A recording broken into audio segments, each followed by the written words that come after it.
Hey, hey, welcome to Moments with Nderru podcast, a space where you will be inspired, encouraged, and uplifted. Wherever you're listening from, I truly appreciate you. Thank you. And if you're watching on YouTube, thank you so much.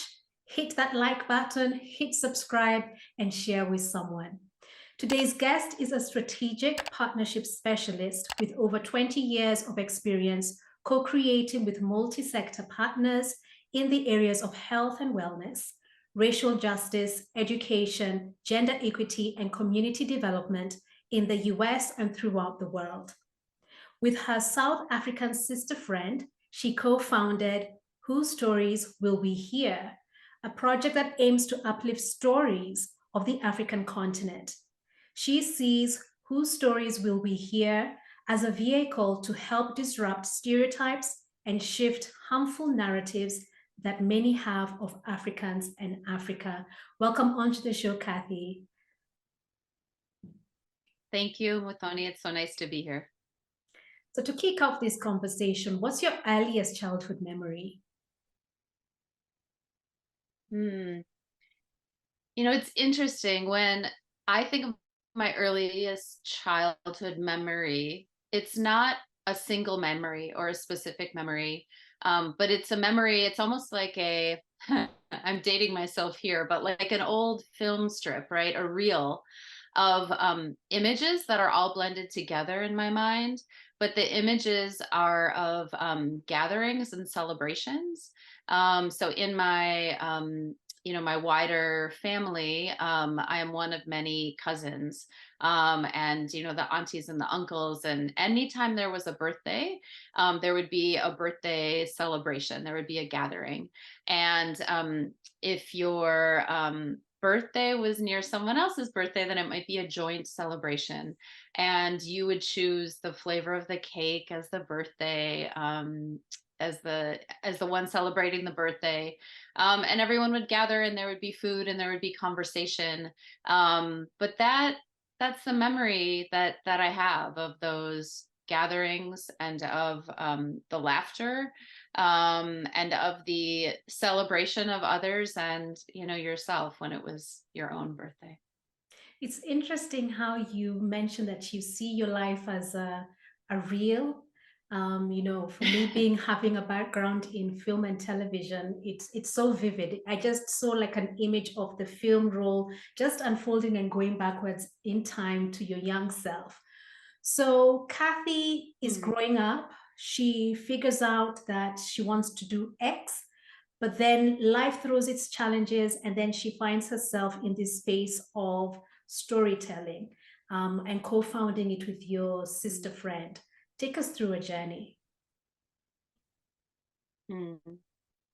So people often ask me about my early years. They say you've lived and worked in many parts of the world. You have an interest in the rest of the world.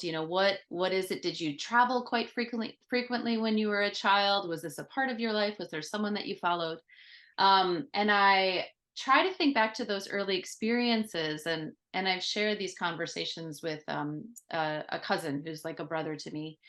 And we didn't have experiences to travel. We didn't have the resources to do so.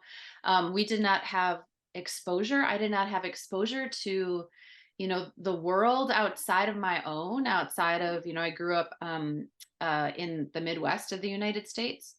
But I think there was a part of me at an early age that I always knew that there was so much more than this experience, than this community that I was in, that there were people and there were places throughout the world that I could and would learn from. And so I had this curiosity, I think, at an early age.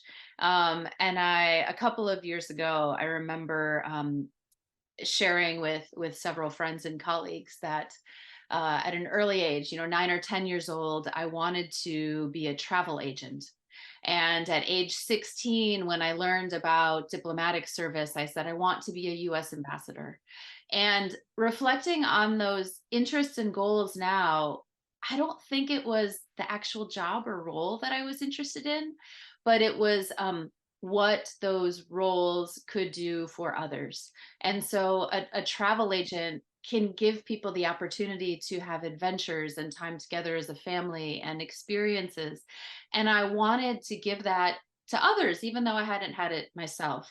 And when I think of the interest in being a US ambassador, I remember it was at a time in my life in my teenage years when I was discovering, learning, for the first time, some pieces of history about my own country and the way that that whether they're my direct ancestors or just my people, I will say quite generally, have behaved over time.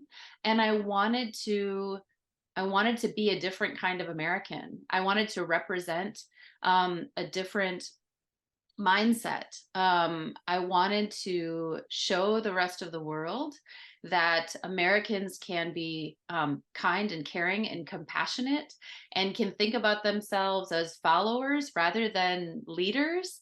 And so it was these early experiences that shaped my interest. After completing university, I traveled to Mali, West Africa. I lived there for 2 years as a community health educator. And it was through a program, a US government program called the Peace Corps. And the Peace Corps provides opportunities for Americans, frequently young Americans, but not always. We had a 68-year-old volunteer when I was there. But to work for 2 years in a country somewhere in the world in partnership with that community. And also reflecting, I've done decades of unlearning since that time. But I recognize that at that time, the stories that I had access to about people in Mali, about people in West Africa, people in the wider continent, that they were stories and narratives that were frequently not told by the people who were from those places, and in fact, because they were not told by those individuals and were told by outsiders, they also created stereotypes or harmful narratives in my mind, and really, also reflecting on this unlearning. I sometimes say with a bit of humor because it's so uncomfortable to say, but that I'm a recovering white savior. That if you're familiar with that, that term, or even the term of saviorism overall, that I believe that I was there not only to help but to save people. And I very quickly learned in my first few days in Mali that I would be working in partnership and in followership with people who had the brilliance and had the solutions, and may not have had access to some resources that I had access to. And that's what I was there to provide. And so I share some of those early stories because it connects to the co-founding of Whose Stories Will We Hear with my sister friend Mpose Pubi, because we have the shared intention of we wanted to create a platform to share the first person stories of Africans to disrupt those stereotypes and harmful narratives. I recognize that I did not have access to the stories that I have access to now, and it's a privilege for me to have the opportunity to have lived and worked in Mali and in Senegal and most recently Kenya, and have had the opportunity also to travel and through visits to friends throughout the world, to be exposed to these experiences in these places and these stories. And so I want to share them with others so that they can have access, as I said, to the brilliance and the resilience and the multifaceted um, stories of individuals rather than the monolithic stereotypes that exist. And so it really, after those 2 years in Mali, and even during those 2 years, I made it part of my life's work to do what I could to share my experience and the stories of others, to help shift those narratives that exist. And then Whose Stories Will We Hear became an opportunity not for me to share the stories of others, but simply to create a platform for individuals to share their own stories in their own way and in their own time, and exactly how they want to. Thank you for sharing that journey. And it's interesting. I've just been thinking about the name of your project, Whose Stories Will We Hear? And it's for me, it's stirring something within me that I just want us to see if we can go into this direction. Whose stories will we hear? And at times, while we're searching for these stories that we want to hear, we may overlook some stories. So, as storytellers and as curators of these stories, how do we ensure that we are getting the stories that need to be heard? And how do we mitigate those moments where we actually don't pick that story that's actually resonating with the community at that point? Mm, It's a good question. And I do want to go back and share the origin story of the name of the initiative. So, it was my sister friend and co-founder Mpo, and a conversation she and I were having in, I believe it was late 2019, going into early 2020, when the COVID pandemic was hitting the world. And she was sharing this thought, or this series of thoughts, and she was sharing that throughout the course of history, that the story that is told of the continent and of its people is often told by others. And she had relayed that, when she was a child and was learning the history of her country, of South Africa, and of the continent, that it was not told by her people. She did not see her people represented in those stories. And so she was reflecting on the pandemic itself, and said, um, 5, 15, 50 years from now, when we look back on this time, whose stories will we hear? Whose stories will we see? What will that look like? And then we took it back to our friendship and our interest in partnering to create something together, and said, in our own small way, could we shift that? Could we try to ensure? And so our first series was, life during COVID. Many people were in lockdown, and we said, we are not a international media conglomerate with billions or millions of followers, but we can create something online to give individuals the opportunity to tell their personal story in this time. And in terms of what stories we are telling, or what stories we're, I guess, sharing, 'cause, right, we say we're story sharers, we're not storytellers, because we are not writing the stories, we're sharing them. But what we realized in our first series, and those were printed stories accompanied by photos if the individual submitting their story wanted to share a photo. We circulated this word of mouth in our networks, whether it was, WhatsApp or other networks that we were a part of. But we recognized that the stories that we were receiving were from those circles of people who were somehow connected to us, or connected to someone who knew us. But there were so many people who did not have access to that, to be able to share their story, people who did not learn about the project or know someone who was connected to it. And so at that point, we had this dream, or this vision of, could we instead be in communities ourselves, meeting people, talking to them, inviting them to share their stories? So rather than asking them to come to us by way of submitting a story, could we be in their home communities, so that we're increasing the access? We've never had a selection process, meaning if someone submits a story to us, we are not going to judge it by its merits and decide that it is worthy of being published, on the website, being shown on the website. We print or share every story that we receive.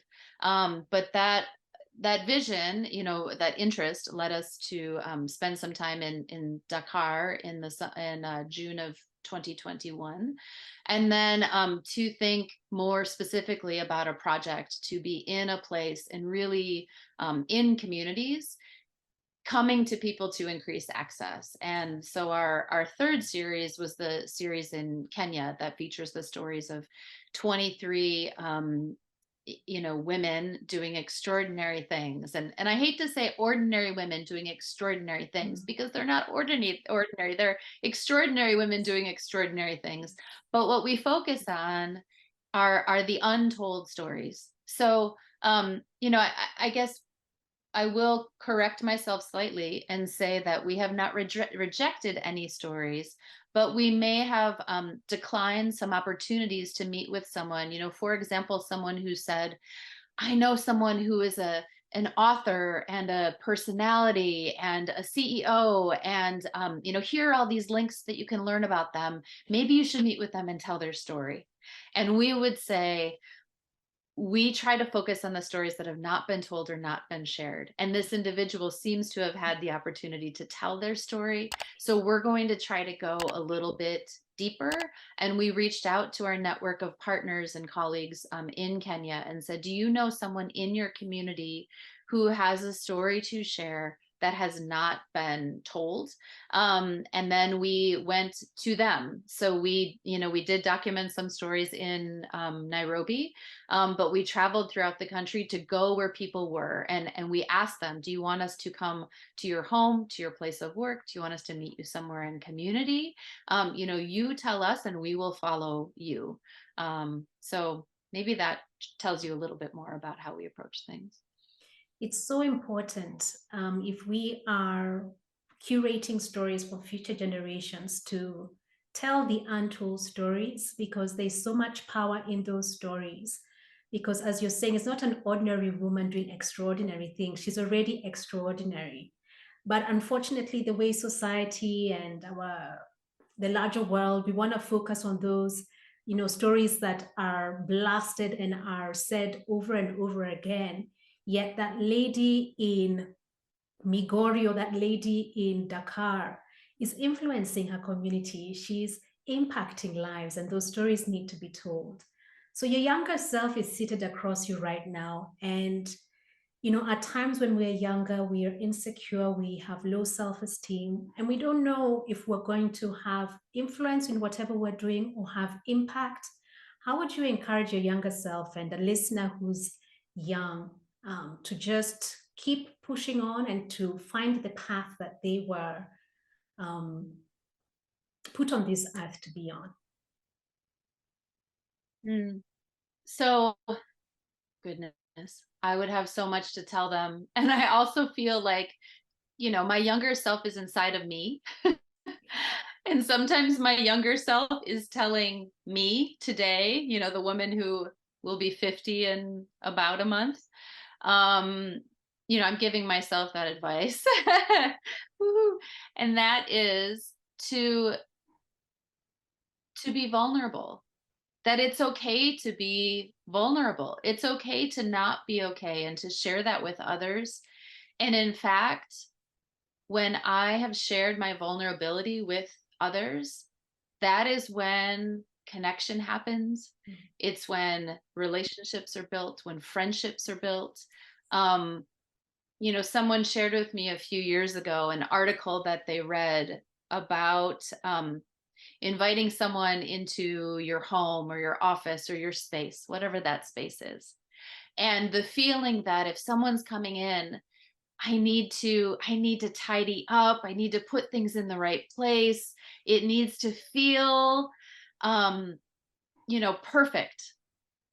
And yet, if you do that, and then you invite someone into their space, and if they're not feeling tidy and neat and put together, then they may hide that piece of themselves because they feel like they can't be free and open and vulnerable in the space that you've set up.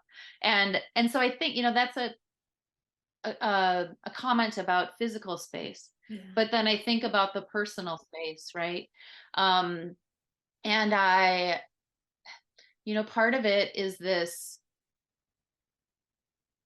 living in the United States for most of my life and spending my early years here as well, is there are these stories that are told that I believe are influenced by, the systems of capitalism, patriarchy, and white supremacy that tell us in order to be successful, we need to be perfect and put together and not share the vulnerabilities and the weaknesses. And that is how, that's what will get you ahead. That's what will help to move you to success.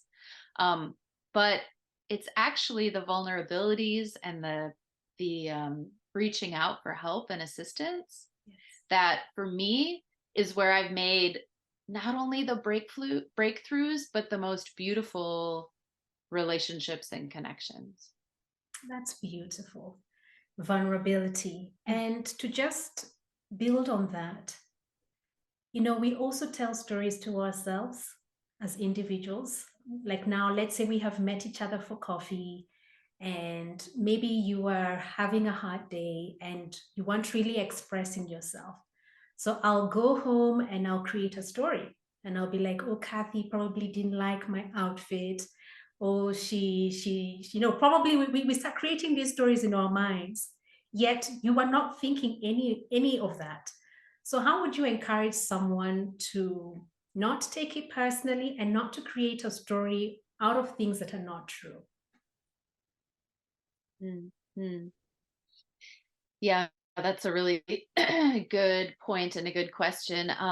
I think it's just to remember that everyone has a story. Everyone is going through something, and you frequently don't know what it is. And so the scenario that you painted, right? It's if you walk away from that engagement and your first thought is, was it me? What did I do? Is there something I said? Did that not go well? Instead to think maybe they're experiencing something that I just don't know about, I don't have access to. And instead, what kind of empathy can I have for them? How can I make a connection in the future? How can I follow up in such a way that sees their full humanity, right? Because we are all walking through this life and this planet. Sometimes we have good days, sometimes we have not so good days.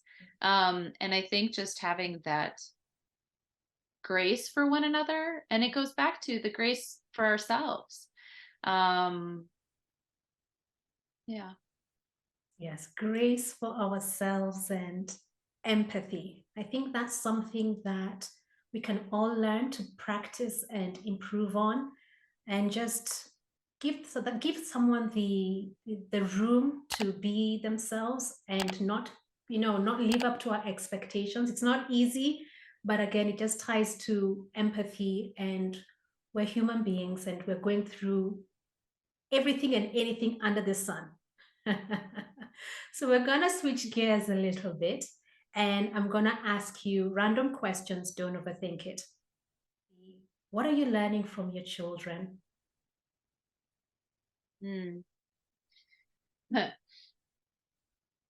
I learned so much from my son, who is a teenager now.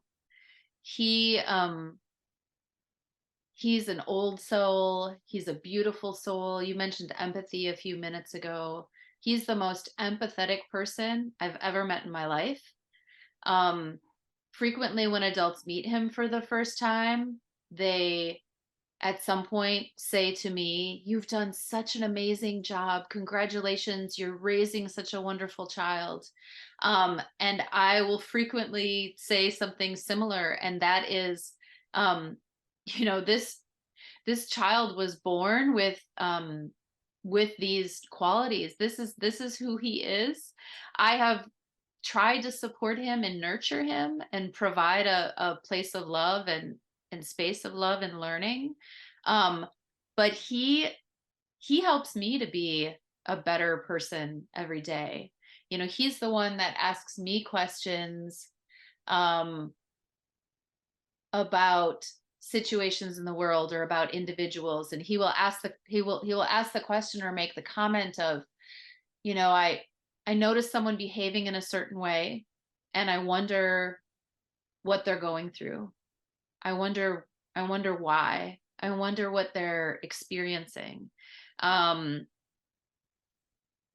and seeing the world through his eyes as well gives me hope. It gives me reason to keep doing what I'm doing every day, because ultimately we are passing, I think of our indigenous communities, our indigenous family here in the United States, that talks about the 7 generations, that we make every decision based on how it will impact the next 7 generations. And so when I think of what I learned from my son and what I see from him every day, it's the reminder that everything that we do every day has an impact, and it will have an impact not only on my son and his generation, but on the next 7 and beyond. And it's my motivation for the work that I try to do to build a more just world, and in terms of social justice and racial justice and gender equity. Because I think of Fannie Lou Hamer, an American civil rights activist, who says, none of us are free until all of us are free. And it gets back to what I said at the beginning of our conversation about saviorism or white saviorism. It's this belief that you're helping others for the sake of others. But really, if I look at my son, and if his peers are not having an abundant and loving experience, then he is also not free. It's about collective humanity and collective liberation. And he's just a constant reminder of all of that to me. Beautifully, beautifully said. It's so interesting how you've mentioned 7 generations, and truly it is. I mean, when you look at life from your point of, like, from my point vantage point to the next generation, that's a lot of impact, and it just bears the question: are we being intentional with our words, with our actions, and with our thoughts? Because, as you said, if someone isn't free, none of us are. What are your dreams and ambitions? What are my dreams and ambitions? Um, so I about 5 or 6 years ago, I and it was after spending time with a cohort of Mandela Washington Fellows who were here for their program in the city in the United States where I live, that it rekindled my interest, my dream to have professional opportunities that connected me to individuals and communities in African countries, is how I would describe it very broadly. Um, and then the story I told myself when I had those thoughts, the story I told myself was, no, Kathi, that was a dream that you had when you were 22. You are now 44. So it was at that time. That was 20 years ago. That is not the work that you've been doing. That is not the path that you are on. You are on this other path. It's too late. I kept telling myself that, to myself and to others. It's just too late. I would say that ship has sailed. And then, as the days and weeks passed by, I realized that I was not ready to let go of it. And maybe it wasn't too late. And maybe I could, in fact, make those early dreams become a reality, and it would look different. It wasn't a rewind, because that's not how life works. And I'm actually quite grateful for all that happened those 20 years and since. Because quite honestly or transparently, if I had pursued those dreams at that young age of 22, without the knowledge and the perspective and the learning, but more importantly, the unlearning and perspective that I have now, I might have done some cause unintended harm. Mm. And so I decided in the middle of my career that I would pivot, and I would try to translate the skills and the knowledge and the experience I have to rebuild my career or pivot my career to do international work again. And I have successfully been able to do that over the course of the past few years. And I have had some wonderful opportunities and have some exciting opportunities now and in the coming year. And so I hope to continue on this trajectory. I don't have a specific dream or a target position, for example, because the most brilliant experiences that I've had, the most rewarding experiences I've had where I've been able to make the most impact in terms of sharing my talent and my skill and my energy for positive, impact on communities, have not been opportunities that I've sought out, but they've been opportunities that have, sort of landed in my path. And so I want to continue to be open to what unfolds and what is, presented in front of me. But I guess the real goal, I am still interested in, living outside of my home country of the United States. I did so for the past year in Kenya, but I would like to, possibly return to Kenya or live outside of the country again. So that would be, sort of for the later chapters of my professional career. One of my goals, but in general, I was at a protest march several years ago, and there are many people carrying protest signs and chanting what was on their sign, for example, or chanting with others. And there was one woman, much older than me. It was a very cold day. She was bundled up. She was standing up holding a sign, and she was silent, and she just held that sign. And it said, "I want my grandchildren to believe that I did everything that I could."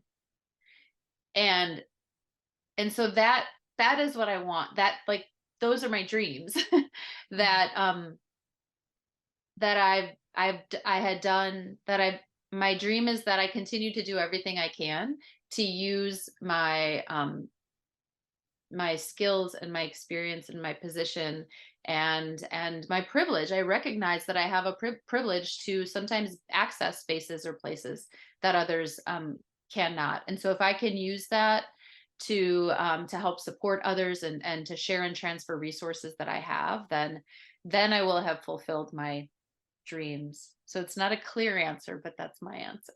No, you answered it beautifully. It was a perfect answer. So, no, you answered it beautifully. And it's interesting how, as we were saying earlier, the stories we tell ourselves. And for you, you were saying that it's too late, but you were courageous enough to say, no, let me pivot and let me rebuild my career in this trajectory. How can you encourage someone who's watching or listening that they find themselves in a point in time where they feel that they want to go right, but again, they're telling themselves a story where, no, it's late, or I won't fit in, or that space is not for me? Mm-hmm. Mm-hmm. So one of the keys, and it needs to happen before that moment, is to surround yourself with people and spend time with people who support you and your interests and really your values, and allow you to be your full self, put yourself in places and spaces where you can be your full self, and then share that dream with those people, Mhm. because they are the ones who are not going to tell you, yes, maybe it's too late. That was a long time ago. Let's help you shape something else. Those are the people in my life who said to me, it's not too late. We're here. We will support you. And we will be okay, because this probably means you're going to need to spend some time focused on yourself and away from us, and you might be leaving our community for a bit, but we want you to live your life to the fullest, and we will be here, to have those cheerleaders in your life. um but I would say on a personal level, make those voices go away, those voices that say no, it's too late. um just tell them that's not the story, that this is your story. I'm going to own this story. That is powerful. I'm going to own my story. And with that, how do you want to be remembered? Mm. I think back to the older woman holding the sign above her head. I want to be remembered as someone who did all she could to um, to create a better world for the next 7 generations.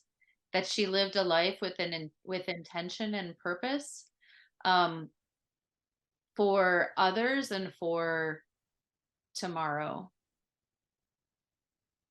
And may you do that beautifully, courageously, and boldly. So, with that in mind, and you mentioning that you're almost turning 50, what is your closing Huh. remark for someone out there?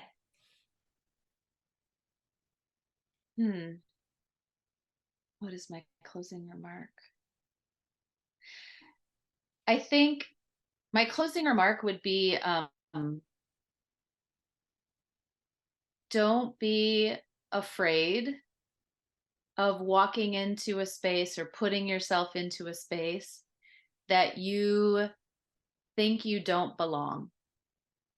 Because we collectively, we belong in all of the spaces. um I I own at this stage of my life that I own my talent as a connector. I say my superpower is connecting, and it's connecting people to each other. But the way that I get connected to people and to spaces, is by putting myself in spaces where I think something interesting is happening, where there's someone that I want to listen to or follow or learn from. I mean, there is one disclaimer, right? That there are some spaces that are created to be safe for a particular group of people or a particular population. And I'm careful of that. I don't insert myself into any space. But I remember having a conversation with some emerging leaders in Kenya earlier this year when I was living in Nairobi. And one of them asked me about, networking and connecting, and how do you do it? And if you're not invited to an event, how do you get an invitation? And I said, don't be afraid to ask.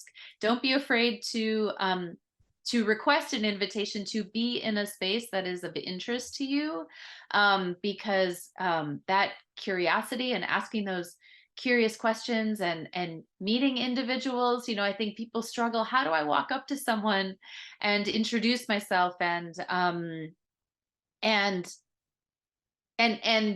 get a piece of their time?